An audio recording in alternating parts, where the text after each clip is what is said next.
வங்கதேசத்தில் நடந்து முடிந்த தேர்தலில் வெற்றி பெற்ற தாரிக் ரஹ்மான் வரும் பிப்ரவரி 17ஆம் தேதி பிரதமராக பதவியேற்க உள்ளார்.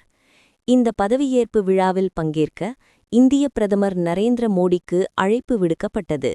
ஆனால் அதே நாளில் பிரான்ஸ் அதிபருடன் பேச்சுவார்த்தை மற்றும் டெல்லியில் நடக்கும் AI மாநாட்டில் பங்கேற்க வேண்டியுள்ளதால் இந்திய அரசு சார்பில் மக்களவை சபாநாயகர் ஓம் பிர்லா இவ்விழாவில் கலந்து கொள்வார் என்று அறிவிக்கப்பட்டுள்ளது.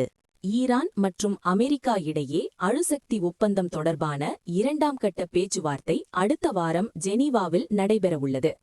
சுவிட்சர்லாந்து மற்றும் ஓமன் நாடுகள் இந்த பேச்சுவார்த்தைக்கு ஏற்பாடு செய்துள்ளன. ஈரான் அரசுக்கு எதிராக உலக நாடுகளின் நெருக்கடியை அதிகரிக்கக் கோரி ஜெர்மனியின் மியூனிக் நகரில் சுமார் 2.5 லட்சம் பேர் கலந்து கொண்ட பிரம்மாண்ட போராட்டம் நடைபெற்றது. ஈரானில் ஜனநாயகத்தை நிலைநாட்ட வேண்டும் என்று போராட்டக்காரர்கள் முழக்கமிட்டனர். விண்வெளியில் புதிய வீரர்கள்.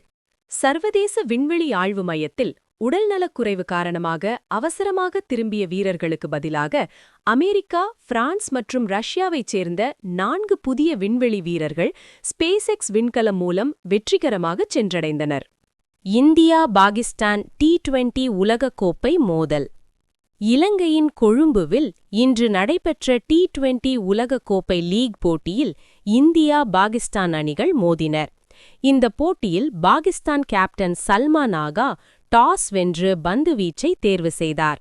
மைதானத்தில் ரசிகர்கள் இந்தியா இந்தியா என உற்சாக முழக்கமிட்டது வைரலாகி வருகிறது.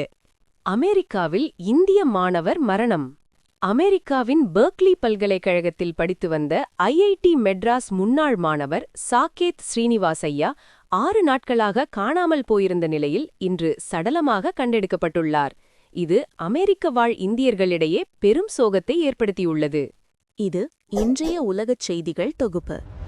மேலும் பல சுவாரஸ்யமான செய்திகளுடன் அடுத்த வீடியோவில் சந்திப்போம். உலகச் செய்திகள் தமிழில் சேனலை சப்ஸ்கிரைப் செய்து உங்கள் நண்பர்களுடன் பகிர்ந்து கொள்ளுங்கள். நன்றி, வணக்கம்.